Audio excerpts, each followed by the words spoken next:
We have to start with the next definition, number 16. ये आपके book के page number 7 पे दिया है। मैंने अपने ऑर्डर से सब डेफिनेशन एक एक करके पढ़ाए हैं ताकि आपको जरा अच्छा लगे, ज्यादा समझे।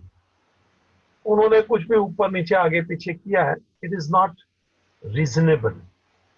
So I have made it convenient for learning entry. Yes, one can understand what is entry as थोड़ा एक काम करने का, थोड़ा लिखने का आदत डालना, नोटबुक साथ में रखना, फर्क पड़ता है। चलो, मेरा लेक्चर कभी भी रुका सकते हो बीच में। वो लाइन, वो पैराग्राफ, वो डेफिनेशन अपन सुन सकते हैं, पूरा लेक्चर दोबारा सुन सकते हैं, जरूरी है। And definitely you will understand everything. बड़े आराम से और लूसिड लैंग्वेज है मेरी, so nothing like that hi fi and this ornamental English, nothing like that. बच्चों को मुझे तंग नहीं करना है। एंट्री, जैसे पिक्चर में हीरो की एंट्री होती है, हीरोइन की एंट्री होती है, दैट इज एंट्री। यहां भी एंट्री मुझे तेरे को बताना है, लेकिन वो पिक्चर वाली, हीरो वाली नहीं। बाबूजी, इन एनी बिजनेस, जरा सोचो, बिजनेस में रोज क्या होता है? तो कि अपन कुछ बेचेंगे, कुछ खरीदेंगे, पैसा आएगा, पैसा जाएगा, चेक आएगा, चेक जाएगा, मतलब there are so many transactions in business. Daily चलते ही रहते हैं कितने सारे ट्रांजैक्शन, कि भाई ये कर, वो कर, स्टेशनरी ला, चाय पानी का खर्चा, ट्रैवलिंग का, इधर उधर, पगार दीजिए, पैसा आया, पैसा गया, तो कहता हूं सर चलता ही रहेगा। These are called transactions, exchange, चाहे वो गुड्स का होवे, चाहे मनी का, मनीज वर्थ। तो कहा सर चलेगा, रोज चलेगा। और जितना बड़ा बिजनेस उतने ट्रांजैक्शंस ज्यादा, जितना बड़ा बिजनेस उतने ट्रांजैक्शंस ज्यादा। ठीक है, ये सब ट्रांजैक्शंस अपने को बुक में लिखना होता है बच्चा। ये सब ट्रांजैक्शंस अपने को बुक्स में लिखना होता है, यानी कि बुक्स ऑफ अकाउंट्स। उसमें ये एक एक ट्रांजैक्शन को लिखते जा भाई। तो ये एक एक ट्रांजैक्शन देख, अंदर जा रहा है, हाँ, देख रहा है क्या? पहले जरा नजीक लाया है, अंदर गया ट्रांजैक्शन। तो ट्रांजैक्शन बुक में अंदर जा रहा है, इस प्रोसेस को बोला जाता है एंट्री। समझ में आया? What is the meaning of entry? Entry means we write this transactions, we record these transactions into the books of accounts. Of course, there are certain process, there are certain methods, अलग अलग method है, अलग अलग book है, अपने को सीखना पड़ता है। अलग अलग प्रकार की बुक्स होती है, एक बुक नहीं, अनेक बुक होगी इधर। सब में ये इसमें लिखने का, वो उसमें लिखने का होता है ना जी। रसोई बन गई तो ये तपेले में डालो, ये इसमें रखो, ये इसमें रखो, ऐसा होता है ना। सलाद ये डिश में डालो। Same way, there are so many transactions you see, varieties. These are to be recorded in the books. That process, that work of recording the transaction into the books of accounts is called entry. देखना entry मार रहा है ना, चित्र से भी बहुत दिमाग खुलता है। तो बाबूजी एक प्रोसेस है, ये एक मेथड है बुक में लिखने का। ऑफ कोर्स बिजनेस ट्रांजैक्शन की बात हो रही है, business transaction to write down in the book is called entry. जरा देखना, मैं खाली एक ये बुक का एक पेज खोल रहा हूं, अच्छा, आज मुझे जरा बड़ा लिखा, बड़ा पेज खोल दिया। चलो, अभी इसमें डेट वाइज लिखने का। भाई 5 तारीख को क्या हुआ, तो सर जी लिखिए। मान लो अपन ने चाय पानी का खर्चा किया, टी कॉफी एक्सेट्रा, तो के 100 रुपया हुआ, तो वो लिखना चाहिए। लिखा, डेट के साथ लिखने का, जो भी डेट हुआ होगा, ठीक है। फिर आज कोई ट्रांजेक्शन हुआ तो वो लिखिए। मान लो मैंने इलेक्ट्रिसिटी का बिल भर दिया, 2,000 रुपया आया था, तो क्या अच्छी बात है सर जी। आपने कोई पगार दिया है, तो क्या लिख लीजिए 20,000 रुपये का पगार दिया वगैरह। देखो मैं लिखते जा रहा हूँ, मुझे पैसा आया है बाबूजी, मिस्टर एक से 25,000 रुपया आया है, तो क्या लिखो सर। अब देखो, ये लिखने की जो बात है, this is called entry in the book. हर एक चीज लिखो, डेट वाइज लिखो, सिस्टमैटिक लिखो, परफेक्ट लिखो। अब एक बात और, बाबूजी मैंने ये लिख डाला, अच्छा ठीक है, इलेक्ट्रिक का बिल भर दिया, सैलरी वगैरह। भाई जी 2-4 महीने के बाद ये बोलोगे चाय 100 रुपए, 100 रुपए का चाय किसने पिया? तो सर खर्चा लिखा है ना, तो पिया। 100 रुपए का चाय कौन पी गया? तो व्हाट इज इंपॉर्टेंट नाउ, बाबूजी जो भी आपने एंट्री किया है, उसके नीचे उसका एक्सप्लेनेशन लिखना चाहिए। Explanation of entry is very much necessary. Explanation दीजिए। जब देखिए ना, मैं लिख रहा हूं, ऐसा एक शब्द लिखता हूं, बीइंग, ऐसा करके पूरा लिखने का। बाबूजी चाय कॉफी वगैरह मंगाया था, कोई कस्टमर आया था क्या, कोई मैनेजर के लिए या तो स्टाफ के लिए, लिखना जरूरी है। ये इलेक्ट्रिसिटी का बिल है बाबूजी, इलेक्ट्रिसिटी का बिल कभी का है, being for the month of, जो भी मंथ का है पूरा लिखिए। For the month of so and so, मान लो चेक से पेमेंट किया है, तो लिखिए चेक नंबर कौन सा पे किया है, कौन सी बैंक का था, चेक से भरा है, कौन सा चेक नंबर था, ये इलेक्ट्रिक बिल कौन से महीने का था, ये चेक कौन से बैंक का था। Give detail explanation, detail explanation. और हमेशा हम लोग देखो, ये स्टार्ट करेंगे शब्द बीइंग से, ये कस्टम है जी, बीइंग। या तो इसके लिए एक और शब्द है, either you use the word starting word being और फॉर, बीइंग और फॉर, कुछ भी अपन स्टार्ट कर सकते हैं। जैसे पगार है, बीइंग सैलरी, किसको पे किया, तो के पेड टू अवर क्लर्क, जिसका नाम क्या है भैया, तो के मिस्टर आमिर खान। 20,000 का उसको पगार दिया, का कौन से महीने का था, for the month of so and so. उसमें उसका पगार कुछ काटा फीटा है तो वो भी डिटेल लिख, कुछ ओवर टाइम है तो वो भी लिख कि ओवर टाइम का थोड़ा इतना पैसा था, कुछ पगार वो एप्शन वगैरह था वगैरह, तो काट, लिखना जरूरी है। See, explanation of entry, entry is one thing, बराबर वो एंट्री के नीचे आप देख लीजिए, मैं बराबर उसके नीचे एक्सप्लेनेशन दे रहा हूं। दिस इज बीइंग, बराबर वो एंट्री के नीचे है, this is being, this is being, और यहां भी वापस आएगा बीइंग। मतलब narration is always written below the entry. बात नंबर एक और, it is always written below the entry लिखा। One more point, it is always written in the bracket.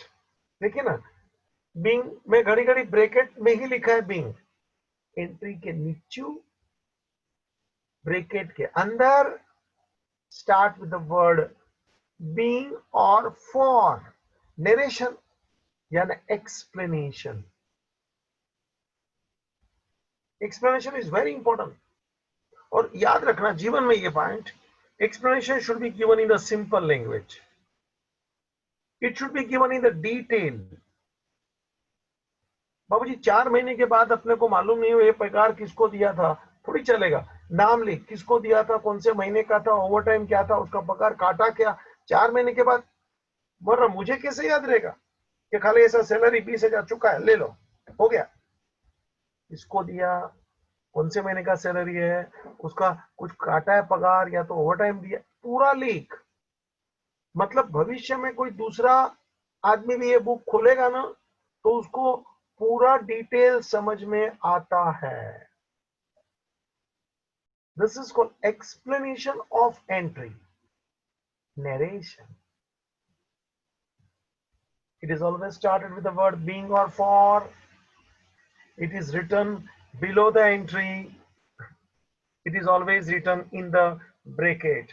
तो बाबूजी नरेशन और एंट्री याद रखना, entry is incomplete without narration, ये वाक्य ध्यान रखना, entry is incomplete without narration.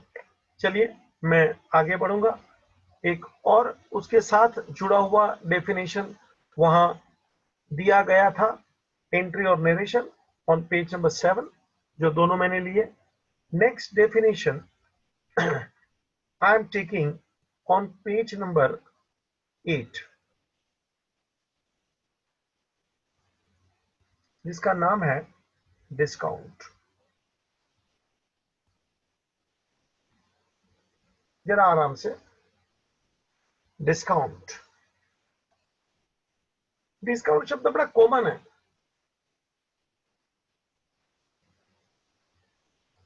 जो अमाउंट होता है ना उसमें से कुछ कम करने की बात, this is called discount. So discount is nothing but the concession, it is nothing but the reduction in amount. Babuji, discount is nothing but the concession or reduction in the amount. एक प्रकार का allowances आप बोल सकते हो, छूट, कि चलो भाई इतना पैसा कम, छूट।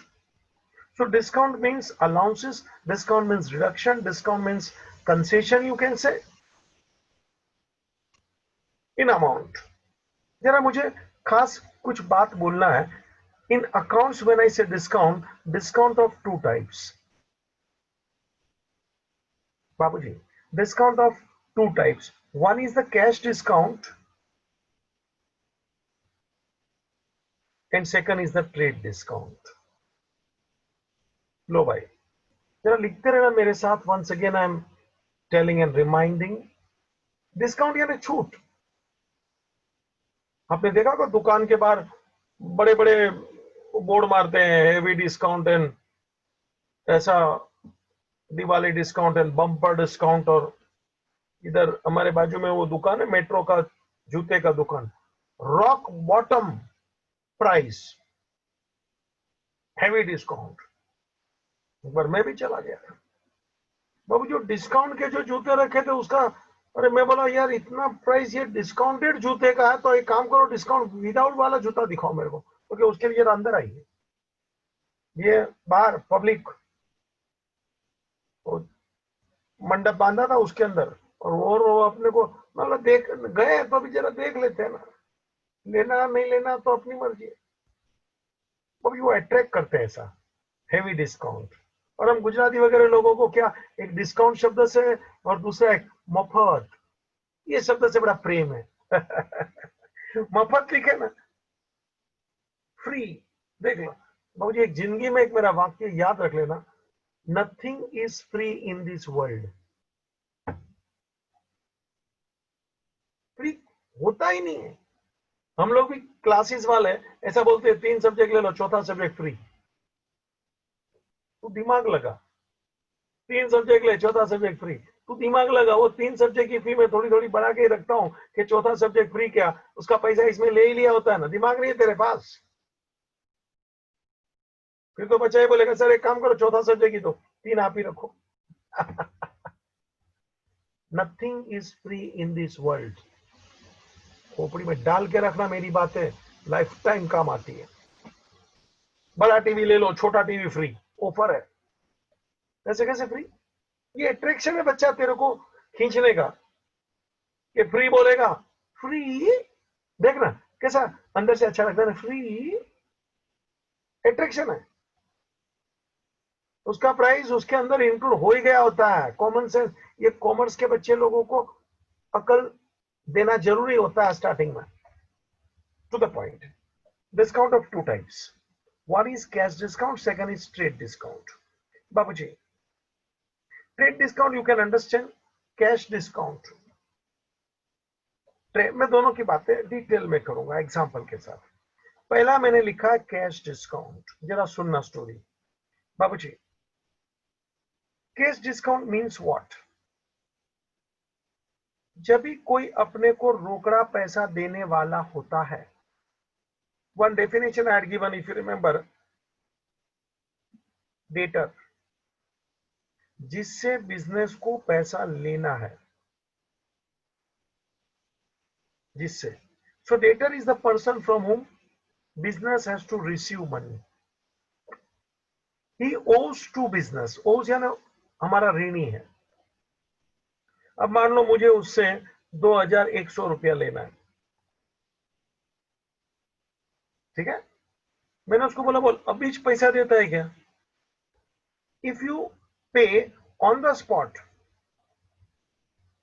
चल मैं तेरे से 2000 रुपया ले रहा हूं, मैं तेरे को 100 रुपया डिस्काउंट दे रहा हूं, कम लूंगा,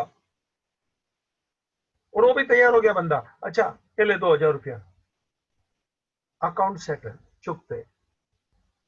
देखो, मैंने उसको डिस्काउंट यानी कंसेशन ऑफर किया, कम पैसा लूंगा, तो it was one type of attraction for prompt payment. Prompt यानी फॉर क्विक पेमेंट। ये एक प्रकार का मैंने उसको इंसेंटिव दिया था। इंसेंटिव मतलब आकर्षण, प्रोत्साहन, कि if you are paying now, immediately on the spot, चल 2000 अभी चला, और उसने बोला ये ले 2000, उसका 100 रुपया बच गया। This is what cash discount. रोकड़े में जिसको अपन डिस्काउंट बोलते हैं, this is called cash discount. It is encouragement for prompt payment, बोलो ना quick payment, prompt payment,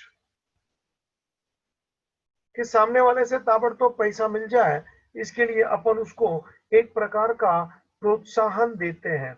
on the spot कभी कभी बिल में लिख के देते हैं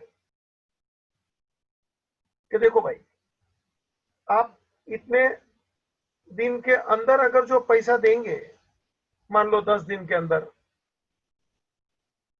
तो हम आपको 5% डिस्काउंट देंगे, बाद में पैसा देंगे तो फुल पेमेंट लेंगे, और लेट करेंगे तो बाबूजी हम आपके ऊपर इंटरेस्ट चार्ज करेंगे। सीधी बात है।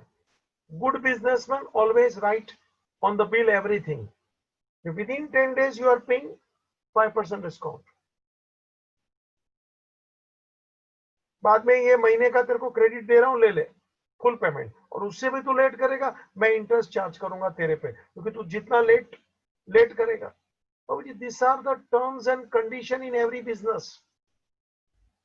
तभी तो बिजनेसमैन अपना काम ठीक से ले पाएगा ना, वरना कोई भी कभी भी देगा, राम राज्य नहीं चलता है जी। तो कैश डिस्काउंट यानी वन टाइप ऑफ इंसेंटिव, ये एक प्रकार का प्रोत्साहन है फॉर क्विक पेमेंट। बाबूजी, ये डिस्काउंट कौन किसको देता है, ये जरा सुनना। हमने दिया वो डेटर को, हमने डेटर को दिया, मतलब this is the discount. Cash discount की बात है बच्चा। Cash discount is the discount given by creditor to debtor, given by creditor to debtor। बाबूजी, तो क्रेडिटर, हम वो डेटर के क्रेडिटर है, तो cash discount is a discount given by creditor to debtor. बाबूजी, सीधे शब्द में बोलूं तो क्रेडिटर के लिए उतना लॉस हुआ है, 100 रुपए का तूने देखा, और डेटर के लिए उतना गेन हुआ है 100 रुपए का। मैंने उसको बोला ना 100 रुपया कम दे, चल, वो तैयार हो गया, तो मेरा क्रेडिटर का लॉस है, उसका डेटर का गेन है। सो बाबूजी, cash discount, it is given by creditor to debtor, it is given for prompt payment, it is a type of incentive, it is loss for creditor, it is gain for debtor। और हाँ, ये discount को अपने को book में लिखना जरूरी होता है, क्योंकि ये लॉस है या तो गेन है। मतलब एंट्री इज रिकॉर्डेड, रिकॉर्डेड है लिखना, अभी सिखाया ना entry, entry is recorded for cash discount. लो भाई, कैश डिस्काउंट की एंट्री लिखना चाहिए, तो क्या बराबर है, क्योंकि एक को लॉस है एक को गेन है, तो बुक में ये 100 रुपए का लिखने का अपन अपने बुक में लिखेंगे, सामने वाला उसके बुक में लिखेगा। मगर ये 100 रुपया कैश डिस्काउंट बुक में लिखा जाता है, हाँ, it is recorded in the book. बाबूजी, जैसे मैंने ये कैश डिस्काउंट की आपसे बातें रखी, डिस्काउंट यानी छूट, कंसेशन, अलाउंसेस। पहला डिस्काउंट था रोकड़ा, अभी चला इतना पैसा कम, ये एक अट्रैक्शन है फॉर क्विक पेमेंट, अभी चला इतना पैसा कम, फर्क पड़ता है सब। आप देख लेना, कैश डिस्काउंट दोनों पार्टी को अच्छा लगता है। वो क्रेडिटर ऐसा सोचता है मेरा पैसा आ गया झट से, और डेटर ऐसा सोचता है मेरे को फायदा हो गया ना, जल्दी दे दिया तो अपने को तो फायदा मिल गया ना। तो दोनों बाजू विन विन सिचुएशन है कैश डिस्काउंट। मैं दूसरा टॉपिक चालू कर रहा हूं तेरे सामने, और वो है ट्रेड डिस्काउंट। बाबूजी, one is cash discount, second is trade discount. Trade discount क्या है? आप बोलेंगे सर ये दो प्रकार का डिस्काउंट क्यों? सुनिए ना, अभी मैंने बताया ना कि अभी चला रोकड़ा ला इतना कम, वो कैश डिस्काउंट था। रोकड़ा तो कैश डिस्काउंट आवे, मतलब रोकड़े की बात आवे तो ही कैश डिस्काउंट आवे। Okay, one part is sure, it is 100% transaction for cash transaction, and in cash transaction only there will be the point of cash discount। तो कैश डिस्काउंट रोकड़े की बात होवे तभी ही आवे। Cash discount you will find only in cash transaction. ठीक है, अब ये ट्रेड डिस्काउंट सुन, जरा सुनना। ट्रेड डिस्काउंट ये क्या होता है, जरा सुनना। एक शब्द मैं मेरे स्टाइल में बोलता हूं, बुक की बात बाद में करता हूं, क्योंकि इनकी भाषा, इनका जो स्टाइल है, मेरे को थोड़ा कम रास आता है, और मेरी बात एक स्टेप से दूसरे स्टेप पे शांति से निकलते जाती है, आगे आगे सिस्टमैटिक वे से, एग्जाम्पल के साथ, and they are just giving the point. Trade discount, trade means business, buying and selling. बाबूजी, buying and selling is called trade. आपके जानकारी के लिए, buying and selling is called trade. तो बराबर है सर। तो जब मैं ट्रेड डिस्काउंट की बात करता हूं तो डेफिनेशन सुन मेरी स्टाइल में। ट्रेड डिस्काउंट मतलब कुछ बाइंग सेलिंग हो रहा है और वहां डिस्काउंट की बात हो रही है, ट्रेड डिस्काउंट। तो ट्रेड यानी बाइंग सेलिंग, और डिस्काउंट यानी वहां कुछ छूट की बात चलेगी। जरा सुनना जो मैं बोलता हूं। Trade discount means discount given by one trader to another trader. No, bhai. Trade discount means the discount given by one trader. Let me write properly only. One trader to another trader for the purpose of trade. क्या रे बहुत trade सुनने में आया. Trade discount means the discount given by one trader to another trader for the purpose of trade. एक trader दूसरे trader को trade करने के लिए जो डिस्काउंट दे हुए वो है ट्रेड डिस्काउंट.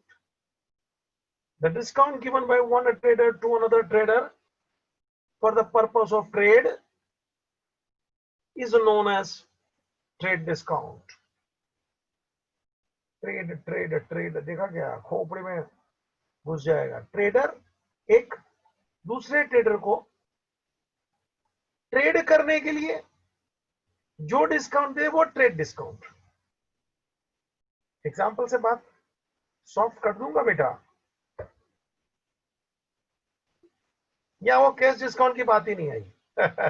रोकड़ा लाने अभी लाने. It is a discount given by one trader to another trader for the purpose of trade is called trade discount. जरा देखिए ना, मैं बात आगे बढ़ाता हूं ट्रेड डिस्काउंट की. जरा देख जरा इधर. आप लोग वो ग्लूकोज बिस्किट का पैकेट लेके आते हो,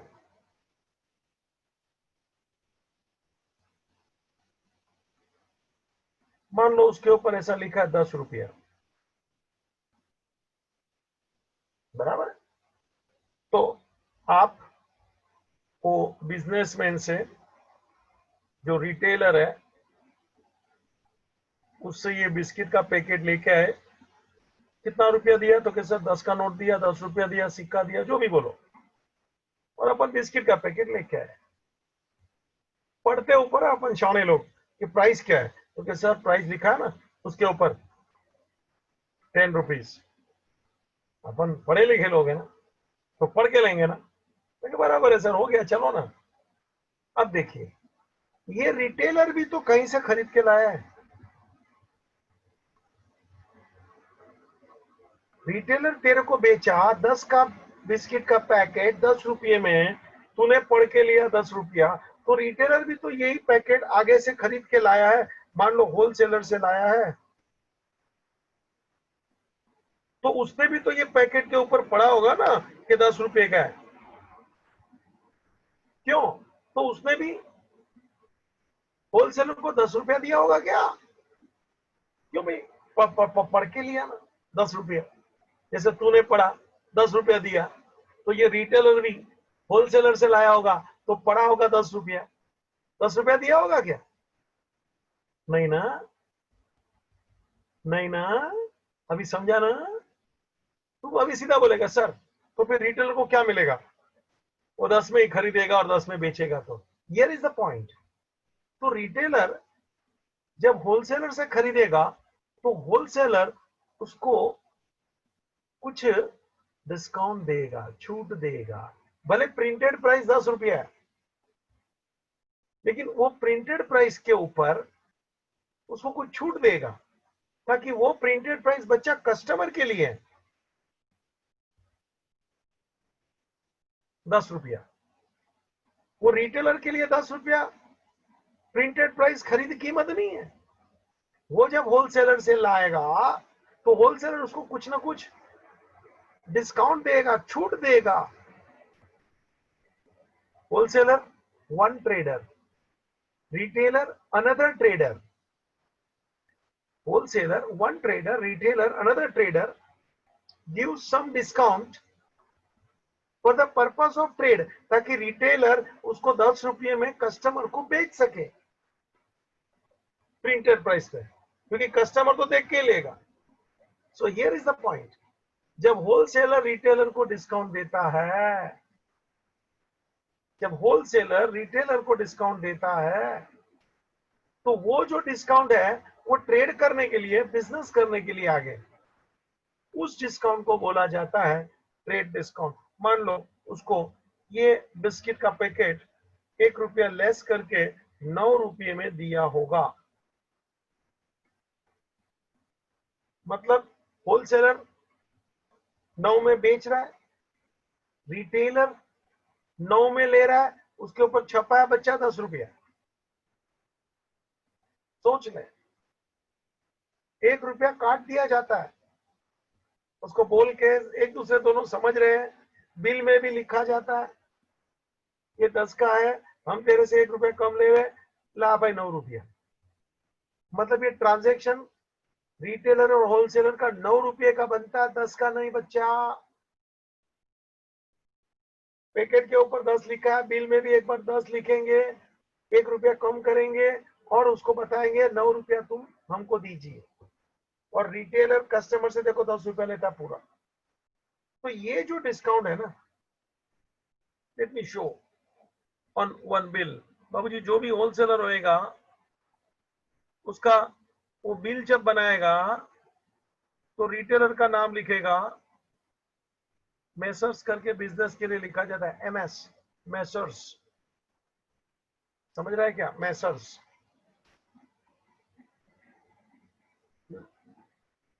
बाबूजी जेंट्स के लिए मिस्टर लिखते हैं, लेडीज के लिए मिसेस लिखते हैं, बिजनेस के लिए मेसर्स लिखते हैं।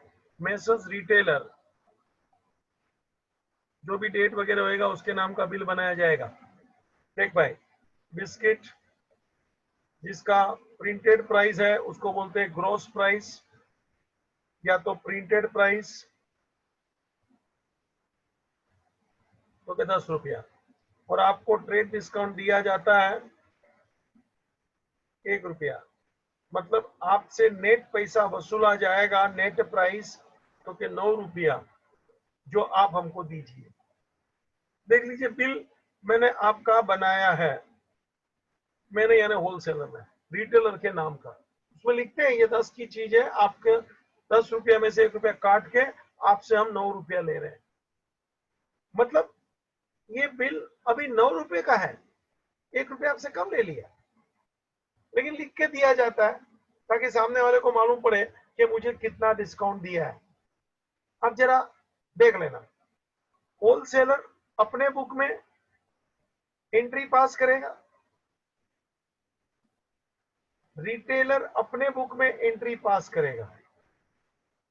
होलसेलर के लिए सेल है, रिटेलर के लिए परचेज है, इसके लिए भी वो 9 रुपये का सेल है, इसके लिए भी 9 रुपये का परचेज है। खास इंपॉर्टेंट बात, होलसेलर के लिए 9 रुपये का सेल है, एंट्री 9 रुपये की वो अपने बुक में लिखेगा, रिटेलर भी 9 रुपये की एंट्री अपने बुक में लिखेगा। तो क्या बराबर है सर, लास्ट में आपने नेट प्राइस 9 रुपया लिखा, तो दोनों के लिए अभी बिल तो 9 रुपये का।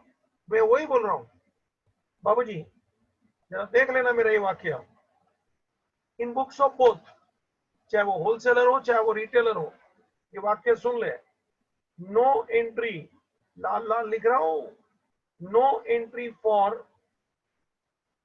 Trade discount in the books of account. लो भाई, कोई पूछेगा सर वो 1 रुपये की एंट्री क्या, answer no entry.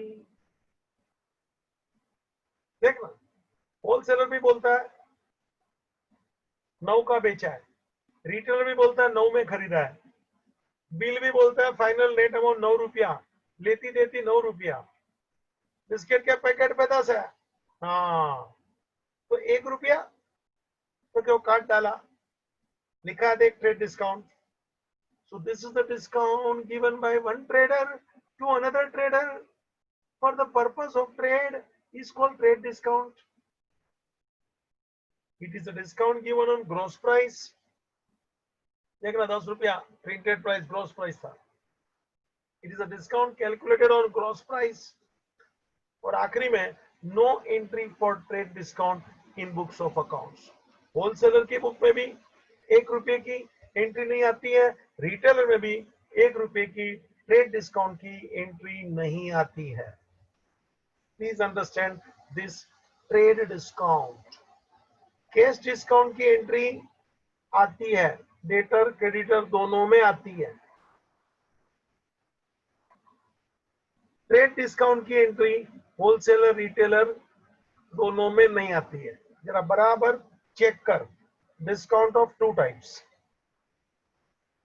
One is trade discount, second is cash discount.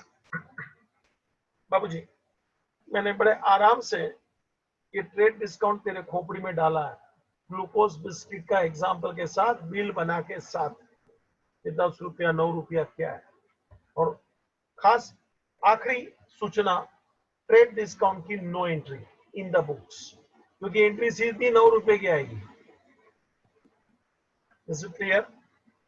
चलिए मुझे आगे बढ़ना है, एक एक डेफिनेशन अपन आगे बढ़ा रहे हैं।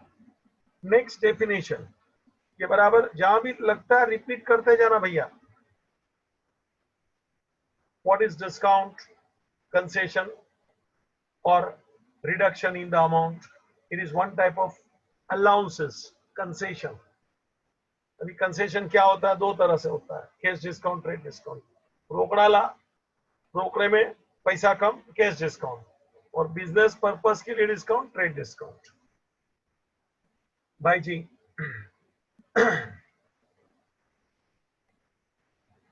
नेक्स्ट डेफिनेशन मैं ले रहा हूं,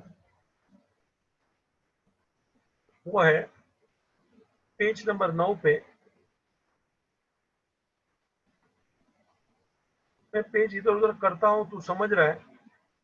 देख, इसके पहले मैंने एंट्री नो एंट्री वगैरह तेरे को समझाया, रिकॉर्डिंग। अभी इन लोग ने पहले ये दिया है, बाद में वो दिया है, बच्चा कैसे चले। और बहुत सी चीज ऐसी है कि ऐसी पहले मैं एक्सप्लेन करूं मजा भी नहीं आएगा। कुछ मैं शब्द नहीं बोल रहा हूं अभी भी, क्योंकि कुछ बातें एक्सप्लेन होने के बाद ही वो शब्द का मजा आता है। छाप देना, क्योंकि मुझे मालूम है कोई मतलब नहीं होता है। आप सीख जावे फिर मैं वो शब्द यूज करूं ना, तो आपको उसका आनंद अच्छा आता है, अंडरस्टैंडिंग अच्छा लगता है कि वी नो दैट वर्ड। जैसे अभी मैंने एंट्री बताया, तो पहले एंट्री का डेफिनेशन था, फिर बोला कि कैश डिस्काउंट की एंट्री होगी, ट्रेड डिस्काउंट की एंट्री नहीं होगी। तो एंट्री का मीनिंग तो मालूम होना चाहिए। Please pay attention. Next page number 9 पे हूं मैं। Trading concern and not for trading concern. Trading concern और दूसरा है नॉट फॉर ट्रेडिंग कंसर्न।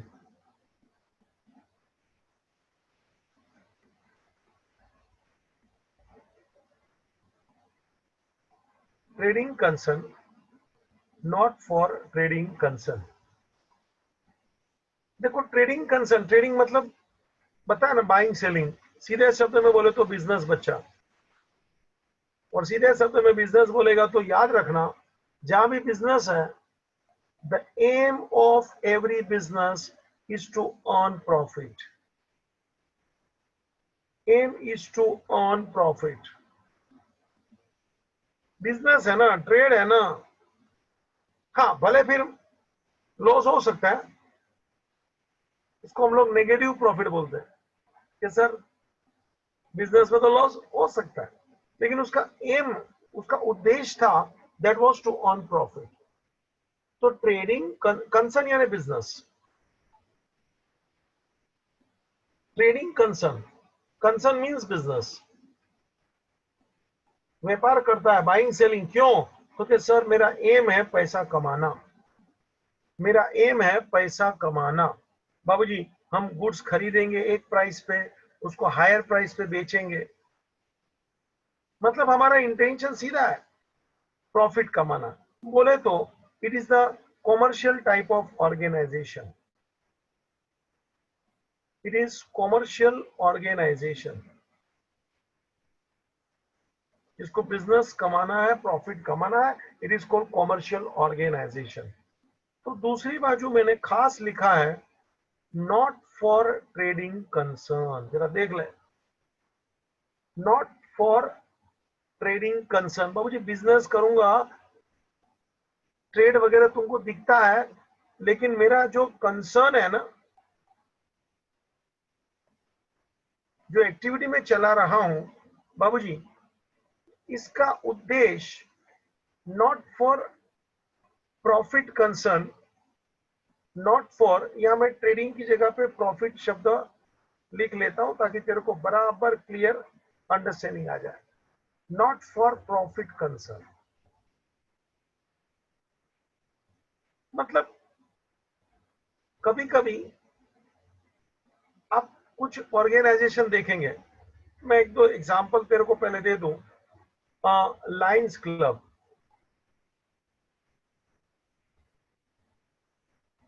बाबूजी इन लोग भी दवा खाने चलाते हैं, हमारे जैन के बहुत सारे महावीर क्लिनिक ये सब चलता है। तो इन लोग के यहाँ भी डॉक्टर्स आते हैं, इनकी भी अस्पताल है, तो बहुत से चर्च है, बहुत अच्छा अच्छा काम करते हैं।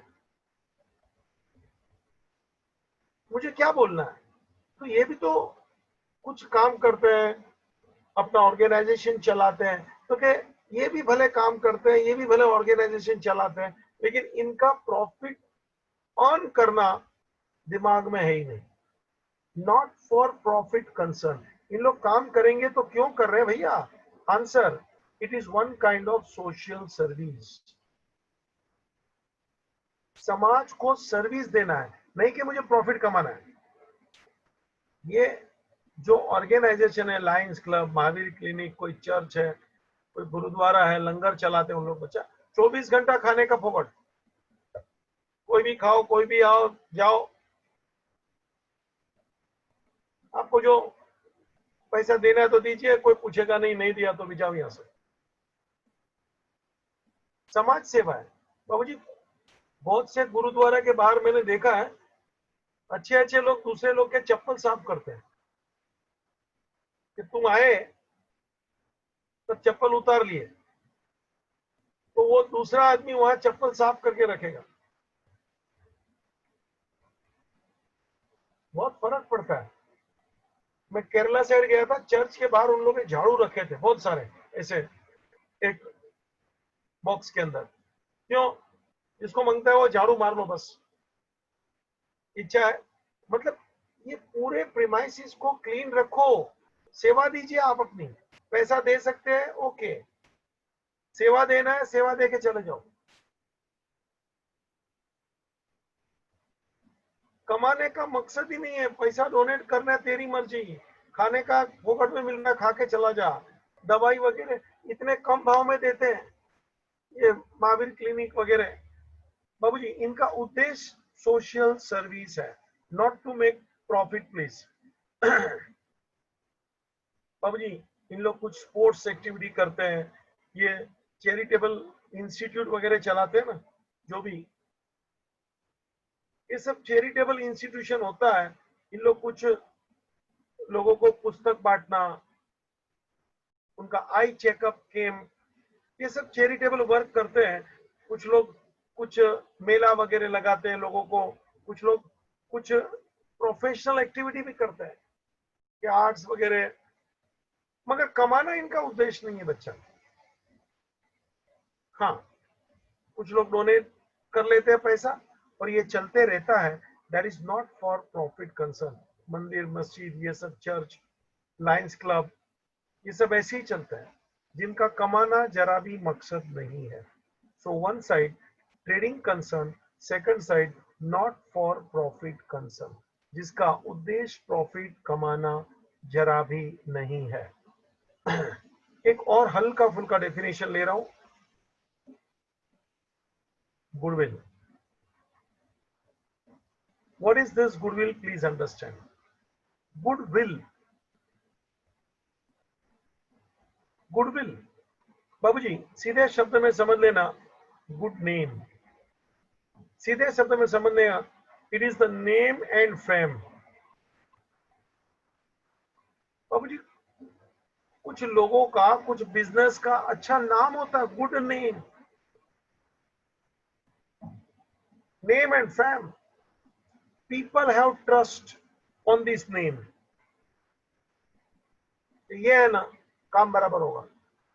एग्जाम्पल, आज भी भारत में टाटा पे बहुत ट्रस्ट है। अभी ये कोरोना वगैरह आया था बाबूजी, उसने 1500 करोड़ का रतन टाटा ने डोनेशन दे दिया। He was the first person to give such big donation, और उससे ऊपर किसी ने दिया भी नहीं है, सब बाकी के चिल्लर। 1500 करोड़ का, और भी बहुत कुछ काम किया, बहुत काम करते हैं। हेड्स ऑफ, सैल्यूट मारना पड़ता है इन लोगों को जो कमाते हैं, लेकिन साथ में पब्लिक के लिए भी इतना काम करके जाते कि अपने को उनके लिए गर्व होता है। और आज भी उसके ऊपर लोगों को ट्रस्ट है। बाकी मैं कुछ बिजनेसमैन के नाम नहीं लेना चाहता हूँ बाबूजी, हमको चूसते हैं, बस पैसा कमाओ, पब्लिक के लिए कोई लेना देना नहीं है, दिखावा करने का, मगर अंदर से तो कि एकदम गलत लोग हैं, देश का फायदा उठाते हैं, पब्लिक को चूसते हैं।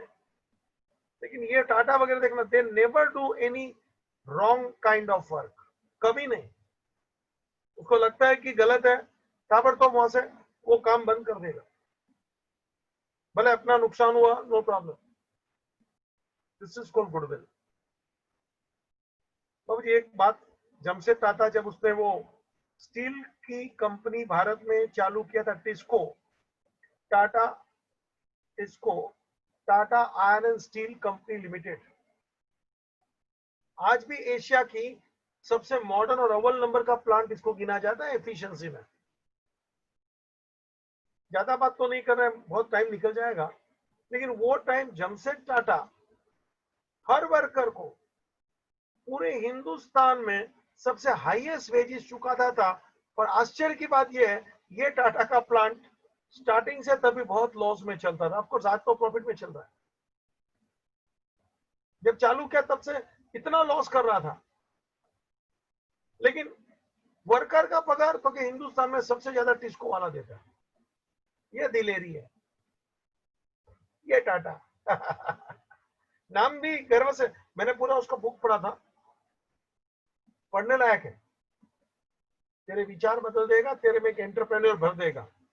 ज्यादा बात करने का टाइम नहीं है और अपना टॉपिक हिल जाता है, बाकी मौका मिले तो बाबूजी जमशेद टाटा का इतिहास पढ़ना, लगेगा कि यही लोग कुछ करने के लिए जन्म लेते हैं।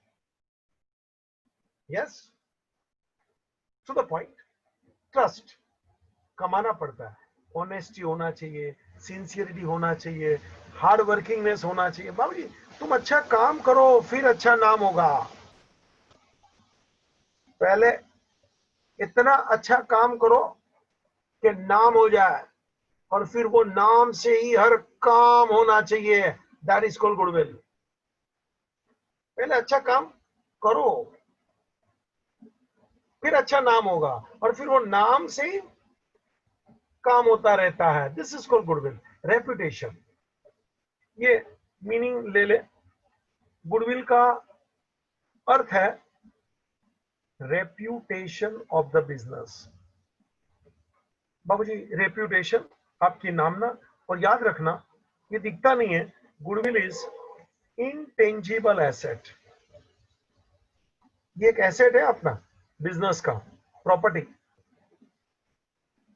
आज भी देखो, because of name fame, Tata वाले हमेशा अच्छा प्रॉफिट कमाते हैं, उनका ये एसेट है, उनका नाम। नाम पे आंच नहीं आने देंगे जरा भी, कि नाम नहीं बिगड़ना मांगता, भले एक बार लॉस करेगा। तो because of that name, of course they are having very good earning also today. बाबू जी टाटा के नाम पे पब्लिक पैसा लगाने को भी तैयार हो जाती है, ये टाटा का है ना, पैसा नहीं जाएगा, पैसा नहीं डूबेगा, दिस इज द रियलिटी। तो रेप्यूटेशन है, यानी कि गुडविल है, तो आपकी कमाई भी अच्छी होती है। रेप्यूटेशन के दो चार कारण मैं और देना चाहता हूँ। कभी कभी ऐसा भी होता है कि अपना बिजनेस का अच्छा लोकेशन होता है ना, तो उसके कारण भी अपना अच्छा नाम बनता है, अपने पास अच्छे एम्प्लॉइज होते हैं, वो अच्छा काम करते हैं बाबूजी, तो भी अच्छा अपना नाम होता है। अपन अच्छा गुड्स बेचेंगे, गुड्स यानी प्रोडक्ट, अपन अच्छी सर्विस देंगे टू द कस्टमर, सीधी बात है ना, तो अच्छा नाम होता है। अच्छी जगह पे बिजनेस हो, अच्छा काम करो, आपके पास अच्छा स्टाफ होवे, अच्छी सर्विस दीजिए, आपकी क्वालिटी अच्छी होनी चाहिए, आपका मैनेजमेंट अच्छा होना चाहिए, बहुत फर्क पड़ता है साहब जी, बहुत फर्क पड़ता है। उनकी सर्विस अच्छी है, उनकी क्वालिटी अच्छी है, उनका मैनेजमेंट अच्छा है, उनके पास अच्छी मैनर्स है, आप उनको याद रखेंगे ही रखेंगे, वो अपने आप आपके दिल में बस जाते हैं। बोला नहीं, टाटा का छोटा उदाहरण, स्टोरी सुनने के साथ को लगेगा नहीं सर, मजबूत इंसान होगा कि लॉस करके भी अच्छा पगार देना। हम गुजराती मारवाड़ी लोग की तो ताकत नहीं है भाई, हम ऐसा काम ही नहीं करें कि जिस बिजनेस में लॉस होने वाला है हम तो पैसा ही नहीं डाले, सीधी, ये हम लोग का सोच अलग है। He was a true entrepreneur and he was a true patriotic person, जिसमें सचमुच देशभक्ति थी। मैं रुकता हूं इधर, मेरे को दूसरा लेक्चर का एडजस्टमेंट है, ending the meeting here, thank you.